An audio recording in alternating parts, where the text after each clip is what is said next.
नमस्कार, आप देख रहे हैं कार एंड बाइक हिंदी। मेरा नाम है शम्स और मैं खड़ा हूँ खूबसूरत गोवा में। मानसून के बीच में बहुत ही शानदार मौसम है और मेरे साथ है एक बहुत ही ख़ास कार भी।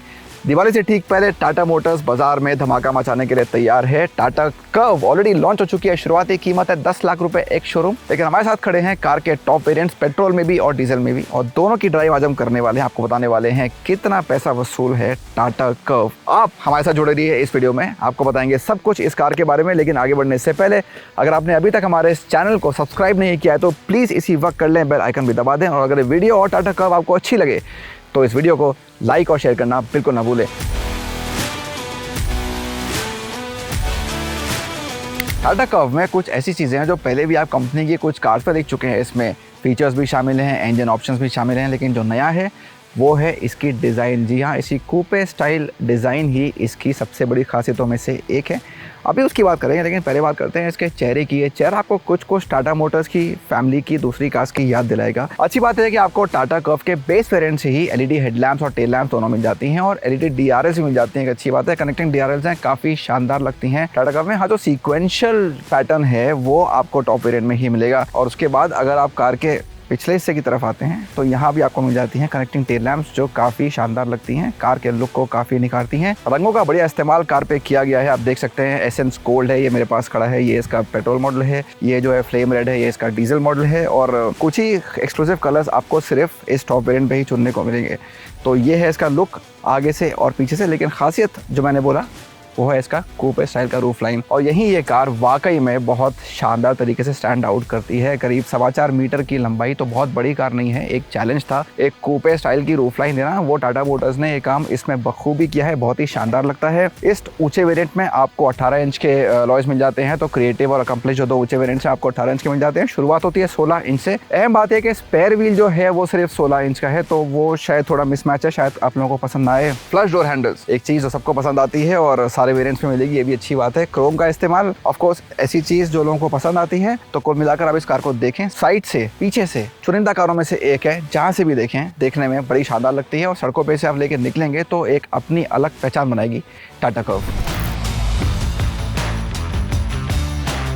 अगर आप हैरियर, सफारी और नेक्सॉन जैसी टाटा मोटर्स की एसयूवी से वाकिफ़ हैं तो आप जानते हैं कि इन कार्स में बहुत सारे फीचर्स मिलते हैं, खास तौर से इनके ऊंचे वेरिएंट्स में।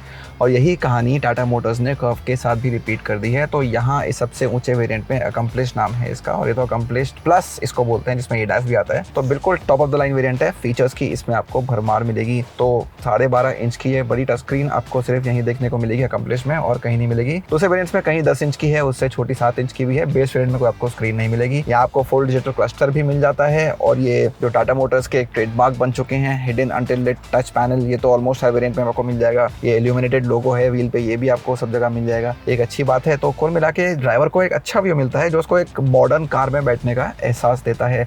स्क्रीन इस्तेमाल करने में आसान है, हम इसको पहले भी देख चुके हैं, काफ़ी रिस्पॉन्सिव है। इसका मेन्यू भी काफ़ी अच्छा है, समझने में आसानी होती है इसको। तो कई तरह की पेशकश करती है। कनेक्टेड कार फीचर्स बहुत सारे हैं। आईरा 2.2 की पेशकश कंपनी ने कर दी है, वो भी आपको सबसे टॉप वेरिएंट में ही मिलेगा, बाकी किसी में नहीं मिलेगा। फिर बात करते हैं आपको किस तरह का थीम मिलता है। वो डिपेंड करता है कि आप कौन सा वेरिएंट ले रहे हैं कार का। तो ये जो ऊंचा वेरिएंट है, यहाँ पे आपको ये डार्क रेड या मरून टाइप का कलर आपको यहाँ मिल जाएगा। और इन सीट्स की खासियत क्या है इस टॉप वेरिएंट में, कि यहाँ पे आपको वेंटिलेशन फंक्शन भी मिल जाता है। इलेक्ट्रिक सीट है ड्राइवर की, और पैसेंजर की सीट की हाइट भी आप एडजस्ट कर सकते हैं, वो एक अच्छी बात है। एर्गोनॉमिक कैबिनेट ठीक ठाक जगह है सामान रखने की। तो शायद ये जो बीच का कंसोल है ये थोड़ा और बेटर हो सकता था, लेकिन क्योंकि यहाँ पे एक वायरलेस चार्जर दे दिया गया है, इलेक्ट्रिक पार्किंग ब्रेक दे दिया गया है, तो उस चीज़ों ने थोड़ी जगह ऑक्यूपाई कर ली है। लेकिन यहाँ आपके पास थोड़ा सा एक स्टोरेज स्पेस है आर्मरेस्ट के नीचे। डोर पॉकेट्स काफ़ी अच्छी हैं, वो आपको पसंद आएंगी। JBL का साउंड सिस्टम है, एम्बिएंट लाइटिंग है। कुल मिला के जो क्वालिटी है, फिट एंड फिनिश है, काफ़ी अच्छी लगती है। और हाँ, इस सेगमेंट में गाड़ी आ रही है तो सनरूफ कैसे नहीं हो सकता है। तो देखिए, बड़ा पैनोरामिक सनरूफ आपको मिल जाता है, उसको आप वॉइस कमांड से भी खोल सकते हैं। ये देखिए, हेलो टाटा, सनरूफ खोलो। बहुत ही शानदार, गाड़ी जवाब भी हिंदी में ही देती है, मुझे बड़ा पसंद आया। चलते हैं पिछली रो पे, देखते हैं वहाँ क्या हाल है। तो दो बड़े सवाल थे मेरे मन में कर्व की सेकंड रो में बैठने से पहले। मुझे लेग रूम कितना मिलेगा और मुझे हेड रूम कितना मिलेगा, क्योंकि कूपे एसयूवी है, स्लोपिंग स्टाइल की रूफ लाइन है, तो आप खुद देख सकते हैं 6 फीट की हाइट के साथ ऑलमोस्ट मेरा रूफ से टच हो रहा है, लेकिन फिर भी मैं आराम से बैठा हूँ, कोई प्रॉब्लम नहीं है। इस टॉप वेरिएंट में तो आप इस सीट को रिक्लाइन भी कर सकते हैं, वो एक अच्छी चीज़ टाटा मोटर्स ने कर दी है। अच्छी बात है कि सीट की चौड़ाई बहुत है, तो थाई सपोर्ट बहुत अच्छा मुझे मिल रहा है, लेकिन एक शिकायत है, ये जो सीट है थोड़ी और ऊँची शायद हो सकती थी, तो मुझे और ज़्यादा कंफर्ट लगता है इसमें बैठने में। और यहाँ पे मिडिल पैसेंजर के लिए कंपनी ने आपको एडजस्टेबल हेडरेस्ट भी नहीं दिया है, वो थोड़ा अटपटा लगा। इस सेगमेंट की कार में मेरे हिसाब से होना चाहिए था। यहाँ सेंटर आर्मरेस्ट मिल जाता है, तीनों पैसेंजर्स के लिए 3 पॉइंट सीट बेल्ट हैं, आइसोफिक्स माउंट्स हैं, फिर एसी वेंट्स हैं। यहाँ पे आपको ए टाइप और सी टाइप दोनों चार्जिंग पोर्ट्स मिल जाते हैं, वो एक अच्छी बात है। और कुल मिला के एक पैनोरामिक सनरूफ होने की वजह से डिस्पाइट द शॉट थोड़ा सा लेस मेरा हेडरूम, मैं काफ़ी कंफर्टेबल यहाँ फील कर रहा हूँ। हाँ, जो शायद बीच में बैठे because of this automatic transmission, यहाँ पे जो एसी वेंट्स का क्लस्टर है थोड़ा जट आउट करता है, तो बीच में कोई बच्चा बैठे तो शायद बेटर फील करेगा। लेकिन कुल मिला के इतनी चौड़ी है कि यहाँ 3 लोग बैठ सकते हैं, विड्थ की प्रॉब्लम नहीं है, ये थोड़ी प्रॉब्लम आपको ज़रूर दे सकता है। तो कुल मिला के ये है सेकंड रो टाटा मोटर्स की कर्व की। आप बताइए कमेंट्स में कैसी लगी, क्या आप इस कार को सेकंड रो में बैठने के लिए खरीदेंगे? हमें आपके जवाब का इंतजार रहेगा। टाटा कर्व के टॉप वेरिएंट में आपको जेस्टर कंट्रोल टेलगेट भी मिलता है, लेकिन फिलहाल मैं आपको इसको मैनुअली खोल के दिखा देता हूँ, लेकिन फुल मैनुअल नहीं है, ओपनिंग इलेक्ट्रिक है, जो बहुत बढ़िया चीज़ है। आमतौर पर इस सेगमेंट में हम इस फीचर को नहीं देखते हैं इस कॉम्पैक्ट एसयूवी स्पेस में, लेकिन यहाँ इसने टाटा मोटर्स ने इसकी पेशकश कर दी है। और 500 लीटर का बूट स्पेस है, तो काफ़ी अच्छा फिगर है, तो आप काफ़ी सामान इसमें फिट कर सकते हैं। अंदाज़ा देने के लिए हमने यहाँ पे एक बैग रखा हुआ है, लेकिन आप देख लेंगे वॉल्यूम कितना अच्छा है इसका। और अगर आप 60-40 की स्प्लिट वाली सेकंड रो को गिरा दें तो आपके पास तकरीबन 1000 लीटर का बूट स्पेस हो जाएगा। कन्वीनियंस काफ़ी है, थोड़ा सा ये ऊँचा है, लेकिन इतनी आपको परेशानी नहीं होगी सामान रखने में। और एक बार रख दिया तो बस बटन दबाइए और ये ऑटोमेटिकली बंद हो जाएगा।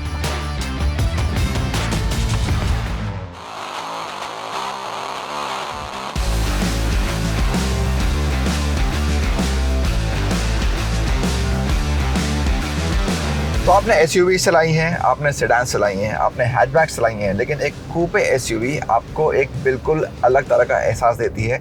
जो ड्राइविंग पोजीशन है, जो ड्राइविंग फील है, एक बिल्कुल डिफरेंट एक्सपीरियंस आपको मिलेगा इस कार को चलाते हुए। तो बहुत ज़्यादा ऊंची पोजीशन नहीं है ड्राइविंग सीट की, नीची तो बिल्कुल भी नहीं है, कहीं बीच में है, और एक ऐसी है जो आपको एक अच्छा कॉम्बिनेशन लगती है। क्योंकि वादा क्या है? वादा है एक डोमिनेंट ड्राइविंग पोजीशन का भी और एक कंफर्टेबल हैंडलिंग का भी।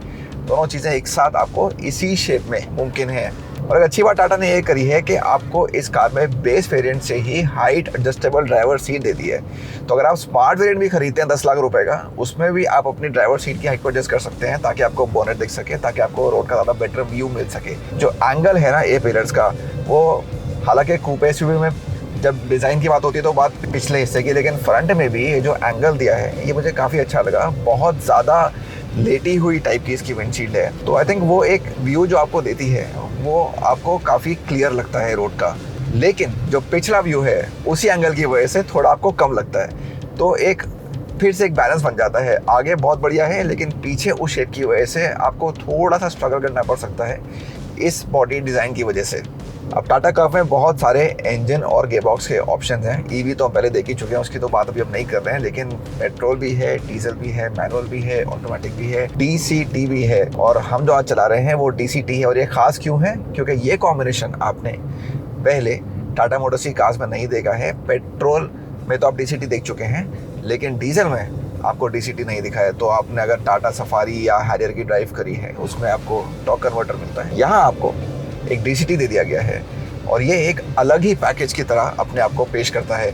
तो हालांकि अगर हम कर्व के तीनों इंजन्स को देखें, जिसमें एक डीजल और 2 पेट्रोल हैं, तो सबसे कम ताकत आपको इस डीजल में मिलती है, लेकिन सबसे बढ़िया टॉर्क मिलता है, जिसके लिए डीजल जाने जाते हैं, और वो ना आपकी ड्राइव को काफ़ी बेहतर बना देता है। वो एक बहुत ही शानदार बात है इस इंजन की। डीजल है और साथ में जो इसका एग्जॉस्ट है वो भी काफ़ी बढ़िया है, तो जो इंजन की आपको आवाज़ सुनाई देती है ना, वो आपको शोर नहीं लगती है, आपको थोड़ी स्वीट लगती है, मधुर लगती है। तो अगर आपको गाड़ी चलाने में मज़ा आता है तो वो स्पोर्टी फील आपको इंजन की आवाज़ से भी मिल जाता है। तो ईवी अगर आपने पहले चलाई हो, बहुत साइलेंट है, अगर आपको वो चीज़ ना पसंद हो और आपको अगर एक इंटरनल कंबशन इंजन का फील चाहिए, तो आपको सबसे ज़्यादा शायद इसी डीजल इंजन के साथ मिलेगा टाटा कर्व में। डीसीटी कैसा है ये अहम है, डुअल क्लच ट्रांसमिशन है, इस इंजन के साथ कैसे परफॉर्म करता है वो अहम सवाल है। और उसमें हमें एक मिक्स बैग लगा, कुछ अच्छाइयाँ लगी, कुछ कमियाँ भी लगी। तो कभी कभी ऐसा लगता है कि जब आप चाहते हैं कि गियर बदले अब शिफ्ट हो, शायद उसमें कुछ 1 सेकंड का डिले हो जाता है जो आपको पसंद नहीं आता है, क्योंकि वो आप एक डुअल क्लच से एक्सपेक्ट नहीं करते हैं। लेकिन जैसे जैसे आप हायर स्पीड्स पे जाते हैं तो वो अपने फॉर्म में ज़्यादा आता है। तो लोअर स्पीड्स में सिटी में आपको शायद लगे कि कहीं थोड़ा सा लैग हो रहा है, लेकिन एक बार जब आप ऊंची स्पीड पे आ जाते हैं तो वो आपको एक बहुत बढ़िया एक्सपीरियंस देता है जो आपको पसंद आएगा। और साथ में पैडल शिफ्ट्स तो हैं ही, तो वो आपके ड्राइविंग में और 4 चांद लगा देते हैं। 3 ड्राइव और भी कंपनी ने दिए हैं, हमने पहले भी कार्स में देखे हैं। इको है, ड्राइव है, स्पोर्ट है, अपने हिसाब से आप चुन सकते हैं। आपको बेटर एफिशिएंसी चाहिए, आपको ज़्यादा स्पोर्टी एहसास चाहिए, तो दोनों चीज़ें आपके लिए हैं इस कार में। उसका बैलेंस भी है, तो अपने हिसाब से चुनिए। स्पोर्टी फील चाहिए, स्पोर्टी फील लीजिए, वो एक अच्छी बात है।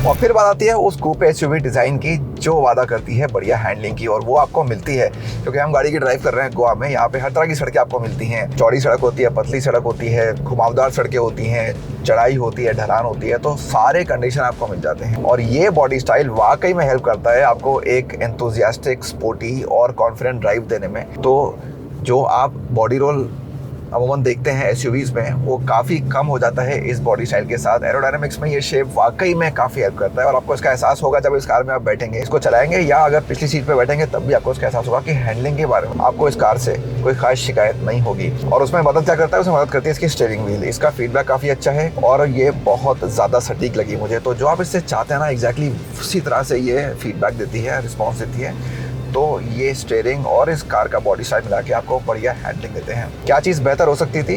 आई थिंक इसकी राइड क्वालिटी में अभी थोड़ी सुधार की गुंजाइश है। थोड़ा सा मुझे स्टिफ लगा। ख़राब सड़कों में से आप निकलते हैं, आपको लगता है कि ये थोड़ा और कंफर्टेबल हो सकता था। उस पर शायद टाटा मोटर्स काम कर आने वाले समय में, लेकिन बहुत बुरा नहीं है, लेकिन एकदम परफेक्ट भी नहीं है। तो थोड़ी सुधार की गुंजाइश है, आपको और आरामदेह सवारी टाटा कर्व में मिल सकती है। और फिर आते हैं एडास फंक्शंस। बहुत ज़रूरी है इस कार के अंदर। ऑफ कोर्स 6 एयरबैग्स तो स्टैंडर्ड हैं ही, डिस्क ब्रेक्स भी आपको सारे व्हील्स पे मिल जाते हैं। बहुत सारी अच्छे सेफ्टी फीचर्स हैं। टाटा मोटर्स अगर इसको 5 स्टार ना मिले अब हैरानी होगी, क्योंकि हर कार को मिलते आ रहे हैं, आपने सारी गाड़ियाँ देखी हैं, तो उम्मीद है कि इसको भी मिलने चाहिए। तो एक सेफ कार भी होने का वादा करती है। और साथ में of course level 2 ADAS functions, उसकी भी आपको ज़रूरत अब और ज़्यादा पड़ती जा रही है। आप किसी भी कंडीशन में चलाएं कार को, हाईवेज़ पे चलाएं, सिटीज़ में चलाएं, इमरजेंसी ब्रेकिंग हो, लेन कीप वार्निंग हो, ब्लाइंड स्पॉट असिस्ट हो, काफ़ी चीज़ें आपकी ड्राइव को आसान बनाती हैं, सेफ बनाती हैं। टाटा ने बहुत बढ़िया काम किया है उस फीचर को कर्व में देके। हालांकि सबसे महंगा वेरिएंट लेना पड़ेगा, लेकिन अगर आप लेंगे तो यकीनन वो चीज़ आपके बहुत काम आने वाली है।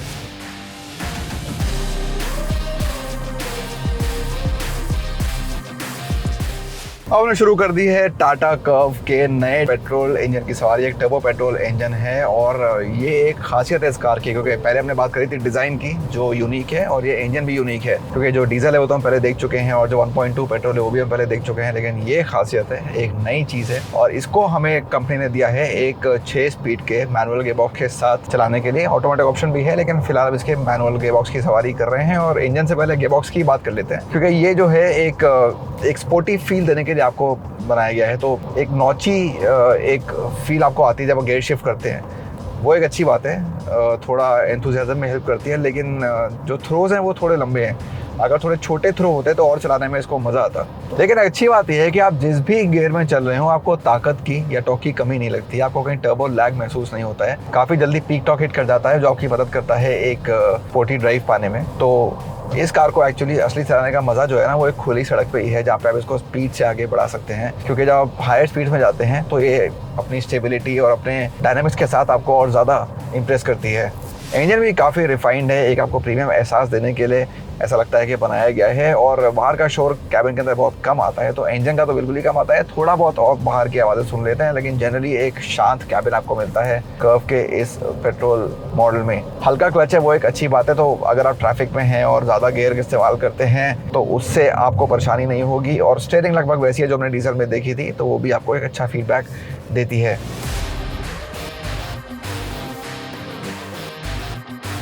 वो कहते हैं ना, वन साइज फिट्स ऑल, कुछ इस तरह की कार है टाटा कर्व। ये एक ही कार कई तरह के लोगों की कई तरह की ज़रूरतों को पूरा करने का वादा करती है। उसमें इसकी साइज़ भी शामिल है, इसके फीचर्स भी शामिल है और उसके बहुत सारे इंजन और गेयरबॉक्स ऑप्शंस भी शामिल हैं।